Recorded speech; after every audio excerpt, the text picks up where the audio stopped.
Bonjour et bienvenue à tous sur la chaîne Price Bank, ravi de vous retrouver pour vous parler aujourd'hui des droits de succession et voir ensemble comment ils sont calculés et surtout combien ça peut vous coûter. En France, selon votre lien de parenté avec le défunt, le taux d'imposition varie entre 5 et 60%, oui jusqu'à 60%. À titre de comparaison, en Italie, comptez seulement entre 4 et 8%. Du coup, exemple chiffré à l'appui, découvrez dans cette vidéo les 3 étapes clés pour calculer et comprendre comment fonctionne véritablement ces droits de succession. Ce sera l'occasion également de vous partager mes 2 solutions simples et 100% légales pour optimiser la transmission de votre patrimoine. En clair, pour en donner le moins possible au fisc. Alors si tous ces sujets, banque et finance, vous intéressent, eh bien restez avec moi, prenez des notes, abonnez-vous à la chaîne, allez c'est parti.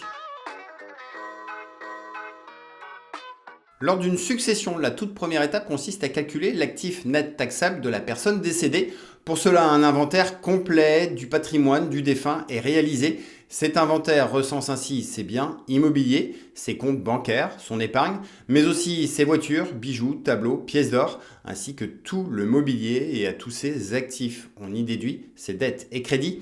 L'actif net taxable ainsi obtenu va permettre d'établir la part revenant à chaque héritier et selon votre lien de parenté avec le défunt, différentes règles et barèmes de succession s'appliquent.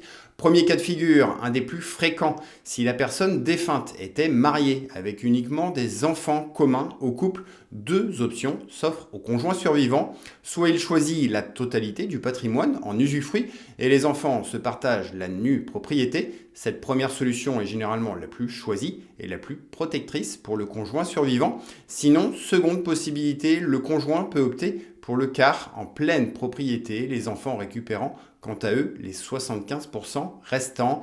Autre exemple, si le défunt était veuf, divorcé, célibataire, laissant comme héritier uniquement des enfants, eh bien ces derniers se partagent ici tout simplement l'ensemble du patrimoine. En revanche, si vous vivez en concubinage ou bien si vous êtes pacsé sans testament, attention, c'est bien plus problématique car aux yeux de la loi, vous n'avez pas la qualité d'héritier. Résultat, vous n'avez aucun droit sur le patrimoine du défunt. Bref, retenez que les liens du sang ou les liens du mariage priment toujours sur les liens du cœur. Ensuite, une fois la part de chaque héritier clairement établie, la seconde étape consiste à déduire un abattement. Vous allez le voir plus ou moins élevé selon le lien de parenté avec le défunt. Dans une succession, l'abattement est en quelque sorte une réduction qu'on applique juste avant le calcul de vos droits à payer et selon votre lien de parenté avec le défunt, le montant de cet abattement varie énormément. Dans le détail, le conjoint survivant, qu'il soit marié ou pacsé, bénéficie d'une exonération complète de droits de succession et si vous êtes dans ce cas, eh bien, depuis la loi TEPA du 21 août 2007, vous ne paierez aucun impôt, quel que soit le montant des biens recueillis. Après, pour un enfant ou un parent du défunt, l'abattement est de 100 000 euros. Pour un frère ou une sœur, l'abattement passe à 15 932 euros, puis à 7 967 euros pour un neveu. En revanche, les concubins non mariés ni pacsés sont considérés comme des étrangers avec un abattement de seulement 1 594 euros. Un abattement pénalisant qui pousse de nombreux concubins à officialiser leur union à un moment ou à un autre. Enfin, pour les personnes présentant un handicap, il existe un abattement supplémentaire de 159 325 euros, un abattement qui se cumule aux autres, quel que soit le lien de parenté avec le défunt. Nous en fait ici, pour profiter pleinement de ces abattements, 2 autres règles sont à retenir. Déjà, toute donation effectuée par le défunt dans les 15 années avant son décès viendra réduire d'autant l'abattement disponible. Par exemple, si imaginons un parent a donné 30 000 euros à son enfant 10 ans avant son décès, eh bien lors de la succession, l'abattement ne sera pas de 100 000 euros, mais de 70 000 euros. Ensuite, seconde règle, les abattements sont dits personnel et ici la mention vivant ou représenté que vous voyez à l'écran a toute son importance car si un des héritiers venait à décéder avant le défunt ou s'il souhaite simplement renoncer à la succession, eh bien dans ce cas son abattement personnel est alors partagé entre ses propres héritiers qui profitent au passage des mêmes droits que la personne qu'il représente.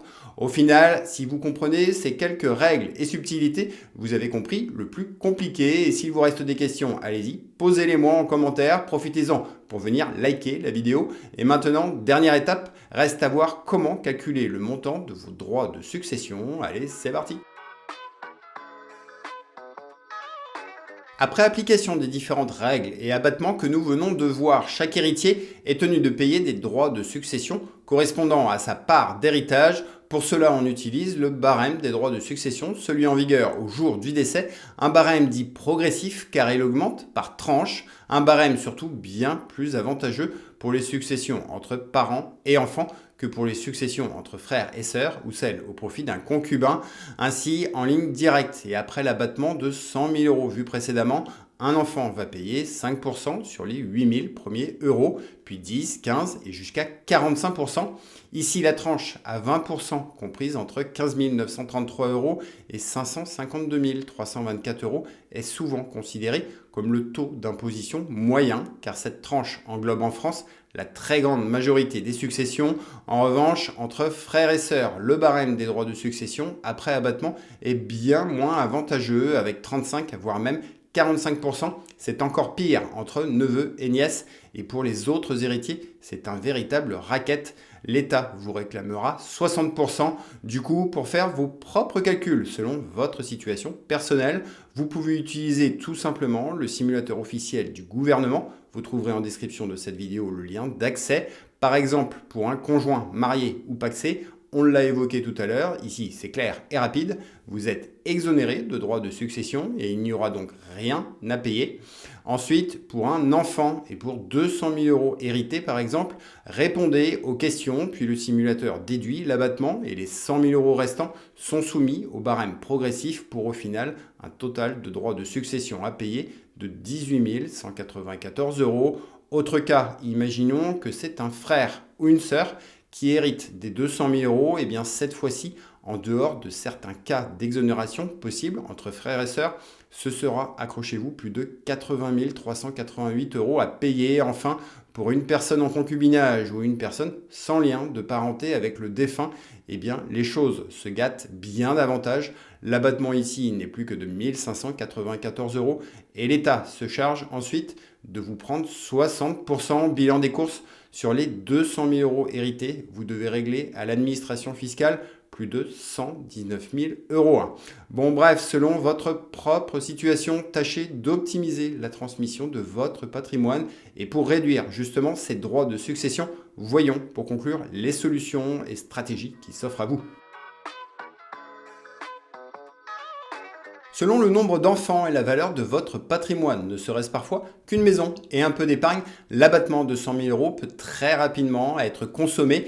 Du coup, pour limiter les droits de succession, deux solutions sont à privilégier. La toute première d'entre elles, c'est d'effectuer une donation de votre vivant. La loi vous autorise à effectuer des donations à vos enfants et de profiter ainsi tous les 15 ans des abattements de 100 000 euros par enfant et par parent, le tout sans droit de mutation à payer.